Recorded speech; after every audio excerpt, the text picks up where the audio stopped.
Alright, it's Christopher Fox once again, and this is a request. It's time for Jody, and the name of this video is The Torture and Murder of Caylee Ann Bates. No true crime one, so let's check it out, yay. Caitlin Rose. Hello everyone, welcome back to my channel. If you're new here, my name is Caitlin. Hi. On this channel I upload all sorts of different types of content relating to true crime, education and psychology related topics. So if that sounds like something you enjoy and you haven't already, then please do hit that subscribe button down below. And don't forget to turn on the little notification bell so you know whenever I upload a new video. I'm not getting it anymore. For today's case, I'm back discussing the murder of a young woman named Caylee Ann Bates and Young. the whole story. Emphasis on young. Aside from my regular one, that there will be discussions of domestic abuse, and the details of what this poor woman went through are quite graphic. So, if that's something you wouldn't be comfortable with, then please do click off this video. I don't want it to be upsetting or triggering for anyone. So, yes, I just wanted to put that warning in at the start here. I do also have a cold, so I apologise if I sound a little bit nasally in this video. But you're fine. Before we get started, I've had a couple before. It's my regular disclaimer that I like to include at the start of all my videos, just letting you guys know that I'm not claiming to be an expert in this case or any of the other cases that I cover over on my channel.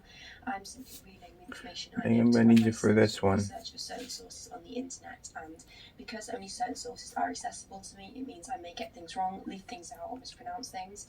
I apologise if I do any of those things. I'm not trying to cause anyone any harm or an injustice. I'm simply working with the information I have available to me. So with all that being said, let's just go ahead and get started discussing the case of Caylee Ann Bates. So the details of James... The fuck? That's the guy who...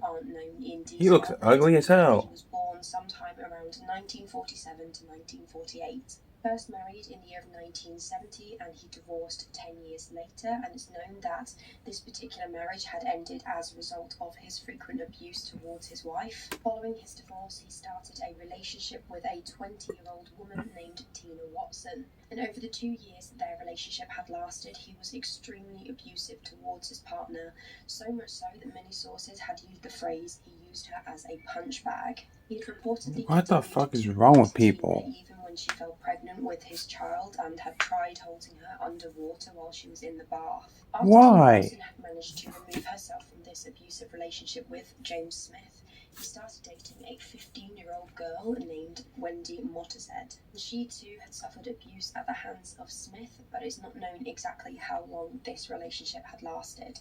In 1993, when Smith was in his mid-40s, he started dating 14-year-old Caylee Bates. 14? In his life, James Smith was oh my unemployed god. and was living in a place called Gorton in Manchester.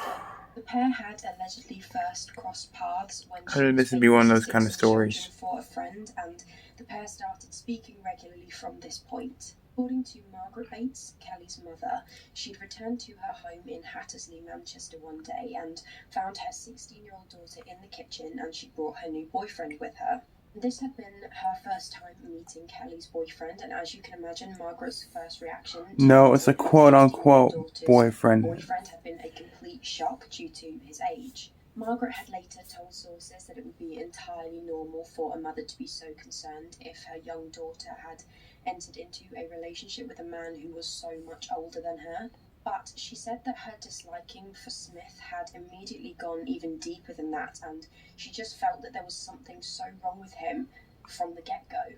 In 1995, Caylee had finished school and moved into Smith's home in Gorton, and it's believed that Caylee's parents had not been overly pleased with their plans to move in together, since Caylee was still so young and that age difference just concerned them so greatly. But they had eventually agreed to let their daughter move in with him on the condition that Caylee remained in regular contact with them.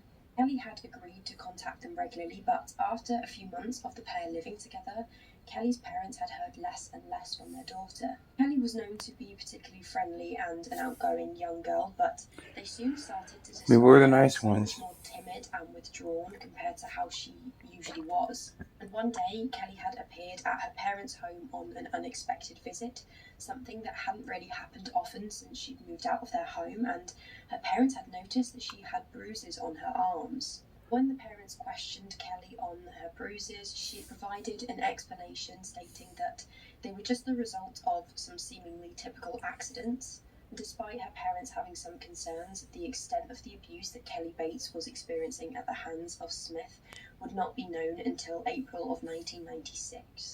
On April the 16th, 1996, James Smith had walked into the Gorton police station and told an officer that he had accidentally killed his girlfriend. Accidentally? Bullshit. While she was in the bath and she had drowned as a result. What he'd said exactly to the police isn't known to the public, but it's believed that he had painted an image of the incident just being a complete unfortunate accident. When the authorities had arrived at Smith's home, expecting to find the remains of Kelly Bates in the state that supported Smith's account of her death, they found something far more sinister. Rather than being in the bath where they had expected to find her, they found her unclothed remains in the bedroom and blood all over the house. He chopped her up? When the remains were examined, it was determined that she had sustained over 150 injuries in the past month. They discovered that in the few weeks leading up to her death, Kelly was also being starved by Smith.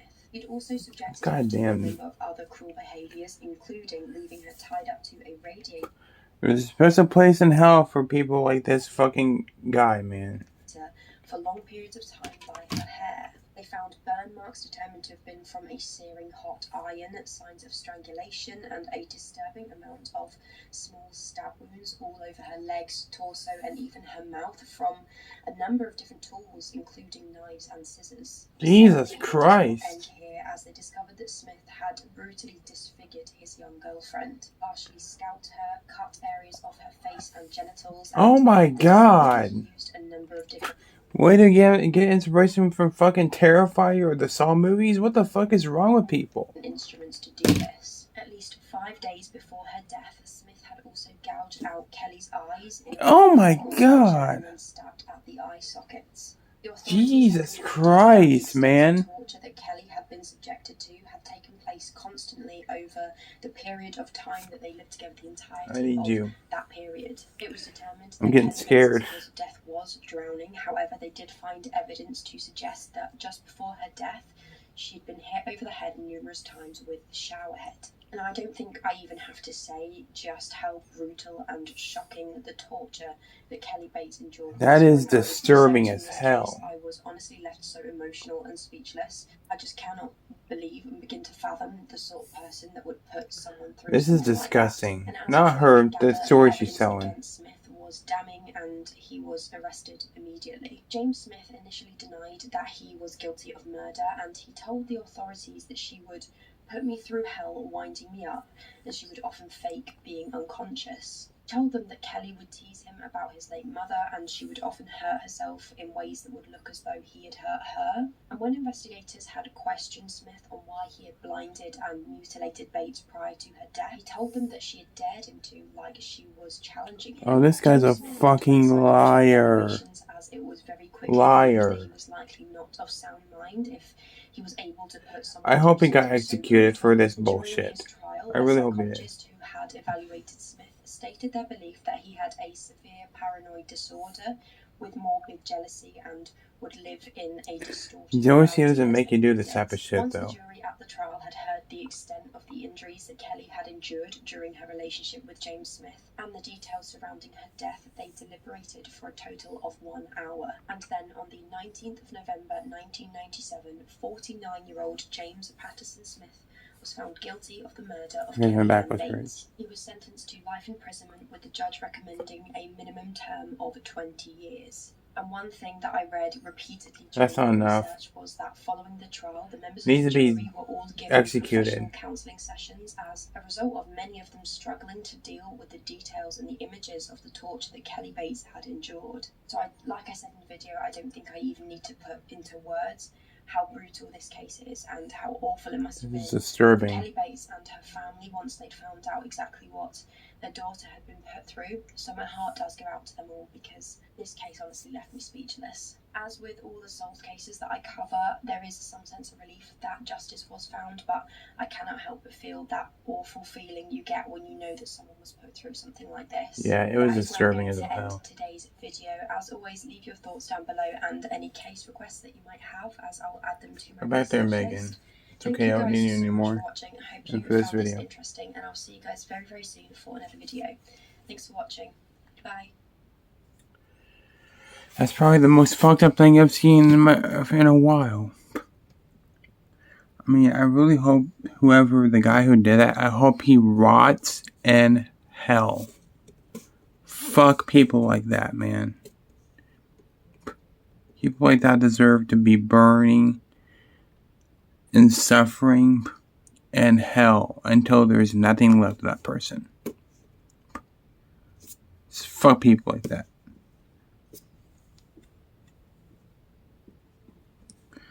Later.